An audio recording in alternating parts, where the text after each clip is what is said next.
Formula nombor 3.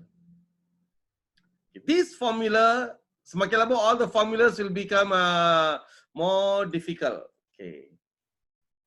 A kuasa pecahan 1/n.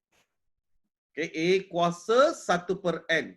Apa kalau ada pecahan nombor di bawah bagi pecahan tersebut, bagi kuasa nombor di bawah itu n itu mewakili punca kuasa. Kalau n itu 2, punca kuasa 2. Kalau n itu 3, punca kuasa 3. So bergantunglah. Kalau 4, punca kuasa 4 lah. Ini bagi situasi di mana 1/n. So pembawah bagi kuasa tersebut akan menjadi punca kuasa. Okay, remember this formula. Test Corona 3. Calculate the value of these indices. 25 kuasa setengah. Okay, apakah pembawah bagi kuasa tersebut? 2. That means punca kuasa 2. So kalau punca kuasa 2, 25 dipunca kuasakan dengan 2. Dalam indeks, kita tak ada plus minus. Okay, hanya kalau dia lebih kepada algebra, kita ada plus minus. Kalau indices, log, tak ada plus minus. Okay, now kalau punca kuasa 2, bagi satu jawapan sahaja, 5. Okay, ini soalan dia. Contoh pertama. Soalan kedua. Kalau ada nombor perpuluhan 0.0016 kuasa 1/4.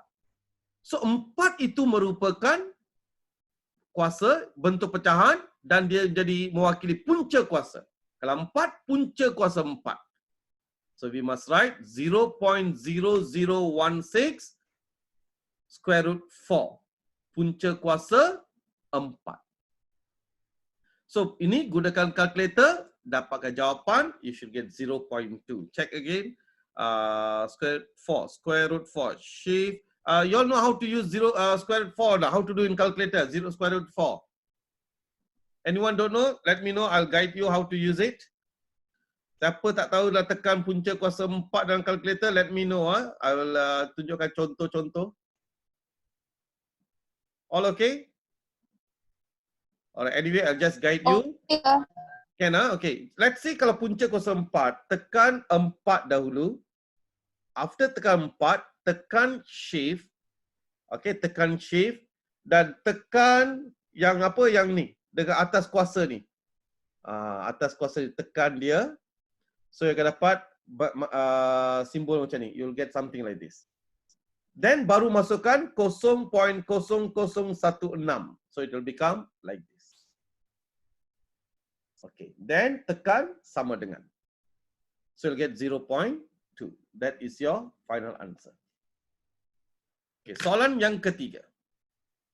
Pecahan. Kuasa pempecahan, tapi positif. So, bila kuasa pecahan 1/, now your n adalah 3.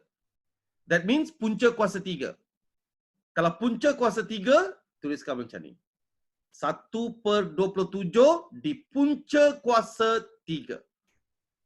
Bila di punca kuasa 3, jawapan akhir 1/3. Ikut langkah-langkah. You want to be a very good student at maths, follow every step. Jangan lompat, jangan buat shortcut. No, the problem with this chapter is that student cannot do because they use a lot of shortcuts. They don't understand the basic. So, you want to be very good, dan sekali pembelajaran you dah jadi pandai, do everything. Okay, now you got 3 questions to try. D. Pecahan, kuasa perpecahan, ada tanda negatif. Kita sudah buat beberapa contoh. Kalau ada tanda negatif pada kuasa, apa perlu kita buat? Songsangkan pecahan. 64 tu kita turun ke bawah, 125 kita naikkan ke atas. So bila ini berlaku, so what you'll get? Something like this. Tanda bagi kuasa akan jadi positif. Bila tanda jadi positif, okay, 1/3. Maka the whole thing punca kuasa 3. Jadikan kuasa positif dulu. Kemudian 1/25/64 di punca kuasa 3. Setiap nombor tu kena punca kuasa 3. Kalau gunakan kalkulator, sometimes you won't get the correct answer because you must use bracket. Gunakan bracket. So punca kuasa 3 ada direct di atas punca ni. Alright, over here you ada punca kuasa 3, kena guna shift. Shift square root bracket 125/64 close bracket. Use bracket. Kalau tak gunakan bracket, you might get wrong. Okay, then you press your answer. You should get answer as 5/4. Okay, you'll get jawapan 5/4. Ni cara. Okay. So, tu soalan pertama. Okay, now E. Cuba buat E.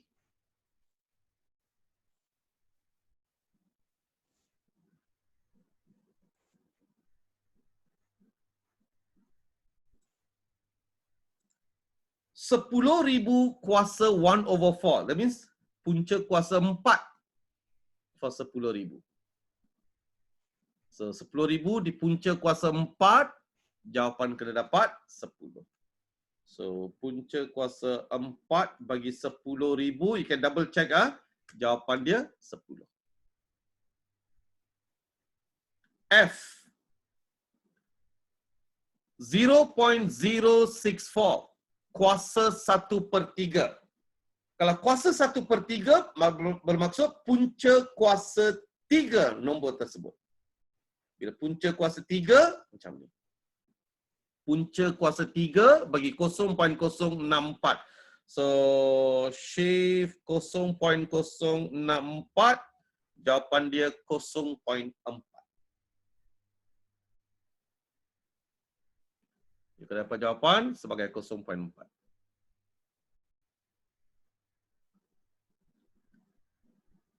Okay, 3 soalan. Langkah demi langkah, all the answers sudah diberikan.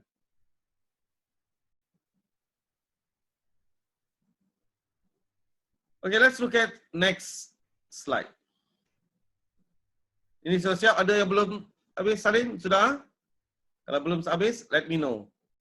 Kalau sudah, okay. Next. 2 lagi soalan. 1/16 kuasa 1/4. So kalau kuasa dah positif, buat direct punca kuasa 2 dia. Punca kuasa 4-nya. So punca kuasa 4 bagi 1/16. So what will be your answer? So punca kuasa 4 bagi 1/16. Bila dah masuk 1/16, put in a bracket. Letak dalam kurungan so that your answer will be correct.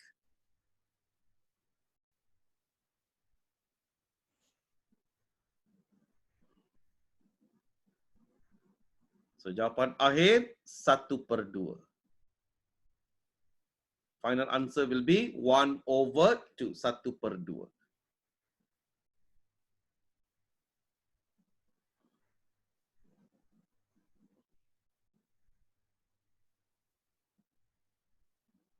Yang H kuasa negatif. Kalau kuasa negatif kena jadikan positif dahulu. So how to jadikan positif? Oh ni 25. 25 maksudnya 25/1. Kalau 25/1, terbalikkan pecahan 1/25. So 1/25, luar kuasa akan jadi positif. Luar adalah 1/2. 1/2 bermaksud punca kuasa 2. So yang punca kuasa 2, I will write like this. So punca kuasa 2 bagi 1/25 adalah 1/5 lah.